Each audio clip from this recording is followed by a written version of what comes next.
જય શ્રી કૃષ્ણ. જય શ્રી કૃષ્ણ. દરેક ભાવિ ભક્તોને મારા જય શ્રી કૃષ્ણ. દરેકને મારા ખૂબ ખૂબ પ્રણામ. દરેકને ખૂબ ખૂબ વંદન. વહાલા ભક્તો, આજે પવિત્ર શ્રાવણ માસની અષ્ટમીના દિવસે આપણે ભગવાન શ્રી કૃષ્ણ દ્વારકાધીશની જન્માષ્ટમી ઉજવી રહ્યા છીએ અને આજે આપણે અતિ આનંદની લાગણી વ્યક્ત કરી રહ્યા છીએ, કારણ કે આપણો જન્મ થયો છે અને મૃત્યુ નિશ્ચિત છે. અને તેવા સમયે આજે આપણે ભગવાનના સાનિધ્યની અંદર છીએ અને ભગવાનનો જન્મોત્સવ આપણે અત્યારે ઉજવી રહ્યા છીએ અને ભગવાનના ચરણની અંદર આપણે વિરાજમાન છીએ. અને કોઈ પણ એવી ચિંતા કે ટેન્શન એવા કોઈ કાર્યની અંદર આપણે અટવાયેલા નથી. અને જે પણ કોઈ અટવાયેલા હોય તેમને પણ ભગવાન તેમાંથી બહાર નીકળવા માટે તત્કાલ એવા આશીર્વાદ પ્રદાન કરે અને તેઓ તેમની વિટંબણામાંથી બહાર આવી અને ભગવાનના આવા મહોત્સવને ઉજવી શકે એવી અત્યંત પ્રાર્થના સાથે આપને જણાવવાનું કે મિત્રો, આપણે આ મૃત્યુલોકની અંદર દરેક વ્યક્તિનો જન્મ થાય અને દરેક વ્યક્તિનું મૃત્યુ થાય છે, પરંતુ સજીવન હોય અથવા જે જીવિત વસ્તુ હોય અથવા જે નિર્જીવ વસ્તુ હોય, દરેકનું મૃત્યુ નિશ્ચિત છે. અને તેવા સમયની અંદર કોઈ પણ વ્યક્તિનો જન્મ થયા પછી આજના કલિયુગની અંદર તો 100 વર્ષ જીવવું, શતાયુ થવું એ પણ ભારે મુશ્કેલ બની જાય. અને તેવા સમયે અત્યારે આપણે ભગવાન શ્રી કૃષ્ણનો જન્મ ઉજવી રહ્યા છીએ, જેમને 125 વર્ષ સુધીનું એમનું આયુ કાળ તેમને વિતાવ્યો છે. અને તે ભગવાન શ્રી કૃષ્ણ જેઓ આજે 5,500 વર્ષ આશરે થયા તે પૂર્વે તેમનો જન્મ થયેલો છે. અને તેમ છતાંય તેમની યાદની અંદર આપણે આ ભગવાન દ્વારિકાધીશની ઉત્સવ એટલે કે ભગવાન શ્રી કૃષ્ણ, ભગવાન કનૈયા, આપણો કનૈયાનો ઉત્સવ આપણે ઉજવી રહ્યા છીએ. તો એ નિશ્ચિત એક પરમાત્માનું પ્રતિબિંબ આપણને એમાં દેખાઈ રહ્યું છે. ઘણા લોકો એવું કહેતા હોય કે ભગવાનને કોને જોયા છે? તમે વિચાર કરો કે 200 વર્ષ પહેલાં, 300 વર્ષ પહેલાંની આપણી પોતાની બીજી, ત્રીજી, ચોથી પેઢીને આપણે જોઈ નથી શકતા કે નથી ઓળખી શકતા કે નથી એના ફોટાને આપણે કેન્દ્રિત કરી શકતા કે તેઓ કેવા હશે. જ્યારે ભગવાનના આજે આવા 5,000 વર્ષ પૂરા થયા તેમ છતાંય પરમાત્માની આ લીલાને અવિરતપણે આપણા પરંપરાના વારસાગતથી આપણે ઉજવીએ છીએ. તે એવું પ્રત્યક્ષ અનુભૂતિ કરાવે છે કે ભગવાન સાક્ષાત્કારે બિરાજમાન આ પૃથ્વી લોકની અંદર 5,000 વર્ષ પૂર્વે હતા અને હશે.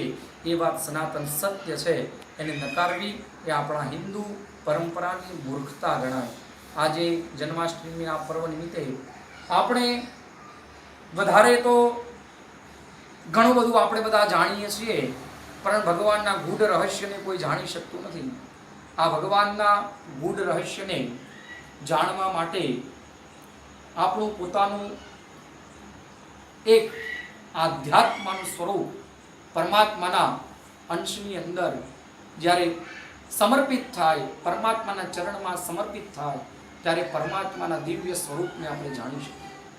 ભગવાને રાત્રે 12 વાગે જન્મ ધારણ કર્યો છે. તેનું એક કારણ શું હોઈ શકે? એના તો અનેક કારણો છે.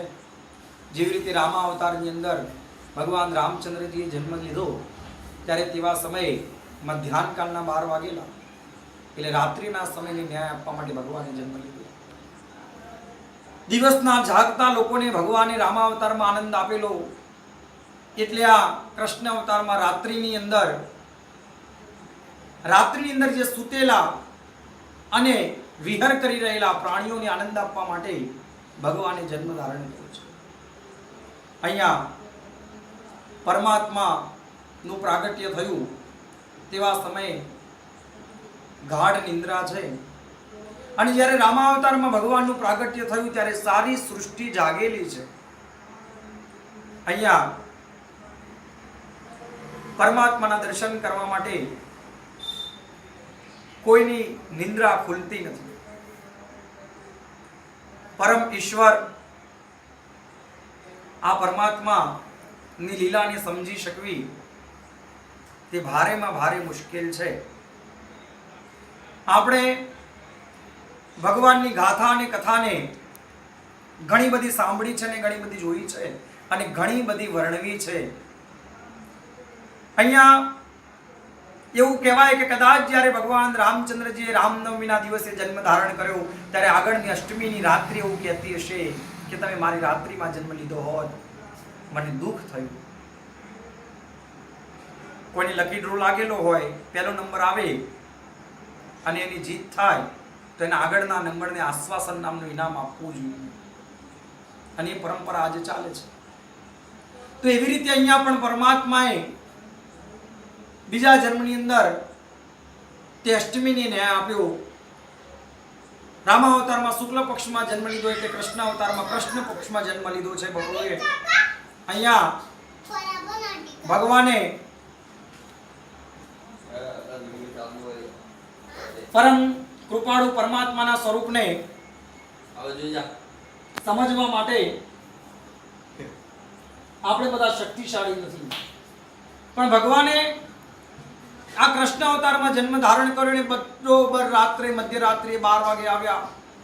આ કળિયુગની અંદર એવા મિત્રો શોધજો, એવા દોસ્ત બનાવજો, એવો ભાઈચારો રાખજો કે અડધી રાત્રે 12 વાગે તમારી મદદે આવે અને તમારું કલ્યાણ કરે, તમારું કામ કરે.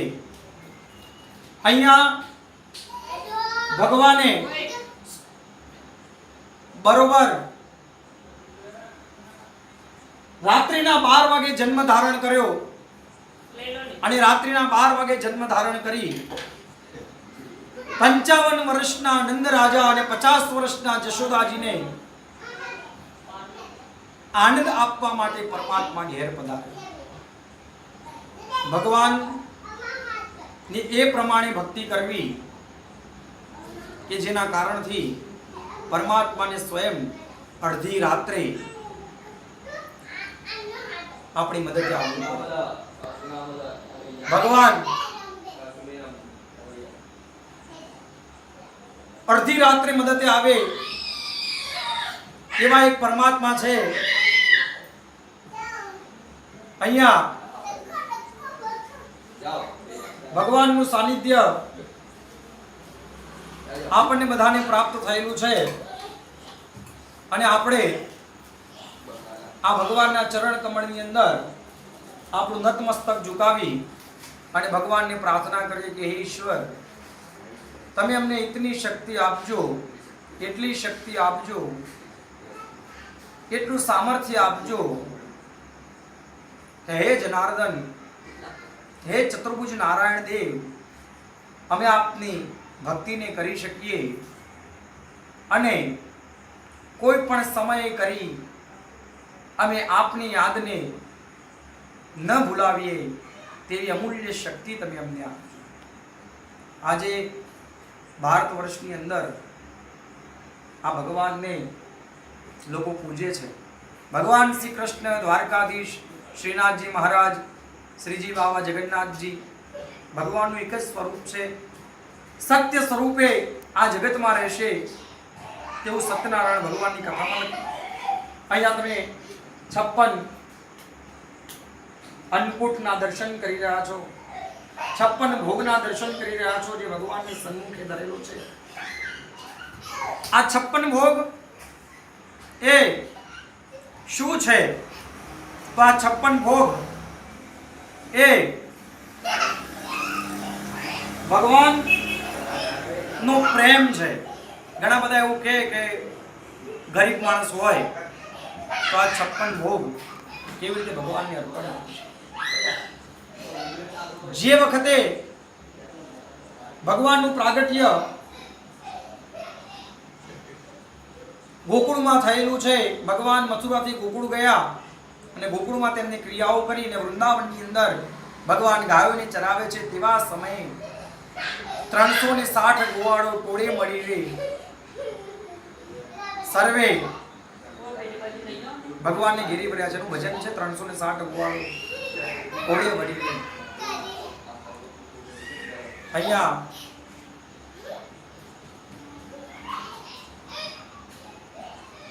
ભગવાન ના બધા જ બાલ સખા, બધા જ મિત્રો જ્યારે ભગવાનની સાથે ગાયોને ચરાવવા વનમાં જાય છે ત્યારે બધા જ પોતે થોડો થોડો પોતાનું માથું પોતે કંઈક ખાવા માટે વનમાં લઈ જાય છે અને તેવા સમયે તેઓ ભગવાનની આગળ પોતાનું ભાથું ખોલી દે છે કે હે કનૈયા, મારી માએ ખાસ તારા માટે મોકલ્યું છે, મારી માએ પૂરી બનાવી છે, તું પણ આમાંથી જમ, મારી માએ થેપલા બનાવ્યા છે, તું પણ આમાંથી જમ, મારી માએ સુંદર મજાનો શીરો બનાવ્યો છે, તું પણ આમાંથી જમ, એમ કહીને બધા જ ગોવાળિયાઓ પોતપોતાનો પટોરો આગળ ધરી દેતા, પોતપોતાનું ભાથું ખોલી દેતા. એમ ભગવાન શ્રી કૃષ્ણની આગળ 56 ભોગની રચના થઈ. એ જ પરંપરાને આજે આપણે બધા ઉજવી રહ્યા છે કે ભગવાન ને ગુલાબજાંબુ જોઈએ, ભગવાનને મીઠાઈને માવા જોઈએ એવું નથી, પણ ભગવાનનો આ પ્રેમ છે. 56 ભોગ એ આપણો અને પરમાત્માના પ્રેમનું મિલન છે. એટલે મિત્રો આજે આ 56 ભોગના દર્શન કરીએ, સાથે ભગવાન મહાદેવજીના પછી તમે દર્શન કરજો. આજે પવિત્ર એવા આ જન્માષ્ટમી પર્વની અંદર આજે આપણને સોમવાર મળ્યો છે અને આ સોમવાર એ શ્રાવણ માસનો સોમવાર અને જન્માષ્ટમી એટલે હરિ અને હરનું મિલન છે. શિવને હરિ વગર નથી ચાલતું અને હરિને હર વગર નથી ચાલતું, એવું આ ભગવાનનો મહિમા છે. એટલે ભગવાન શિવજીની પૂજા અવશ્ય કરવી, ભગવાન શિવની પૂજા અવશ્ય કરવી, ભગવાન હરિની પૂજા કરવી અને હરની પૂજા કરવી. ભગવાન શિવ અને વિષ્ણુની પૂજા કરે છે તેનું જીવન સમર્થ છે, તેનું જીવન પરિપૂર્ણ છે, તેનું જીવન સાર્થક છે અને તેનું જીવન મોક્ષદાયી છે. જે માત્ર શિવની પૂજા કરે છે, વિષ્ણુની પૂજા નથી કરતા, તો શિવ ક્યારે પ્રસન્ન નથી થતા, અને જે વિષ્ણુની પૂજા કરે છે, શિવની પૂજા નથી કરતા, ત્યારે ક્યારે વિષ્ણુ પ્રસન્ન નથી થતા. રામાવતારની અંદર ભગવાન જ્યારે મોટો સંગ્રામ કરવા ગયા ત્યારે રામેશ્વર મહાદેવ શિવની પૂજા કરીને ગયા, અને જ્યારે ભગવાન રામાવતારમાં પ્રગટ થયા ત્યારે પણ ભગવાન મહાદેવજી સાધુ મહારાજનું રૂપ લઈ એમના દર્શને પધાર્યા છે. અને જ્યારે ભગવાન શ્રી કૃષ્ણ સ્વરૂપે પ્રગટ થયા ત્યારે પણ મહારાજના સ્વરૂપે, સાધુ મહારાજના સ્વરૂપે ભગવાન મહાદેવજી સ્વયં તેમને જોવા માટે પધાર્યા છે. જશોદા માતા તેમને નથી બતાવતા, એ કથાને આપણે જાણીએ છીએ. અને તેવા સમયે જ્યાં સુધી માતા તમે કન્યાને મારા ખોળામાં નહીં આપો ત્યાં સુધી હું અહીંયા સ્થિર બેસી રહીશ અને અહીંથી જઈશ નહીં, હું સમાધિ લગાવું છું. એટલા માટે તે આશેશ્વર નામે મહાદેવ કહેવાયા અને આજે પણ ત્યાં ગોકુળમાં આશેશ્વર નામે મહાદેવ છે. એવી આશા સાથે કે જશોદાજી મને કન્યાને મારા ખોળામાં આપશે. અંતે જશોદાજીને ભગવાનના ખોળામાં કન્યાને આપવો પડે છે. એટલે આજે પવિત્ર સોમવારના દિવસે તમે બધા જ્યારે જ્યારે વિષ્ણુની પૂજા કરો ત્યારે શિવની પૂજા કરજો. આ ખોડિયાલ માતાજી મંદિર ની અંદર ભગવાન રામેશ્વર મહાદેવજીની પાસે જ રાજા રણછોડજી બિરાજમાન છે. અને તમે ક્યારેક સોમનાથ જાઓ, સોમનાથ જ્યોતિર્લિંગના દર્શનાર્થે જાઓ ત્યારે તમે ત્યાં જોજો બરોબર ભગવાન સોમનાથ મહાદેવની બાજુમાં ભગવાન દ્વારકાધીશની પ્રતિમા બિરાજમાન છે. બ્રહ્મા, વિષ્ણુ, અગ્નિ નારાયણ, સૂર્યનારાયણની પ્રતિમાઓ સોમનાથ મંદિરના જ્યોતિર્લિંગમાં બિરાજમાન છે. એટલે જ્યારે જ્યારે તમે વિષ્ણુની પૂજા કરો ત્યારે શિવની કરજો, શિવની કરો ત્યારે વિષ્ણુની કરજો. અસ્તુ દરેકનું કલ્યાણ થાય, દરેકની મનોકામના પૂર્ણ થાય. ભગવાન શ્રી કૃષ્ણ જેવી રીતે જશોદાજી અને નંદ બાબાની વારે એટલે કે નંદ બાબાની સહાય મધ્યરાત્રે 12 વાગે પધાર્યા, એવી જ રીતે દરેક ભક્તોને પોતપોતાના કાર્યની અંદર જ્યારે જ્યારે જરૂર ઊભી થાય અને જ્યારે જ્યારે તકલીફ હોય તેવા સમયે ભગવાન પોતે અડધી રાતે આવી અને અમારા ભક્તોને સહાય કરે. એ જ ભગવાનની પ્રાર્થના. બધાને જય શ્રી કૃષ્ણ. નમઃ પાર્વતી પતે. હર હર મહાદેવ. હર રાધે રાધે. શ્રી કૃષ્ણ.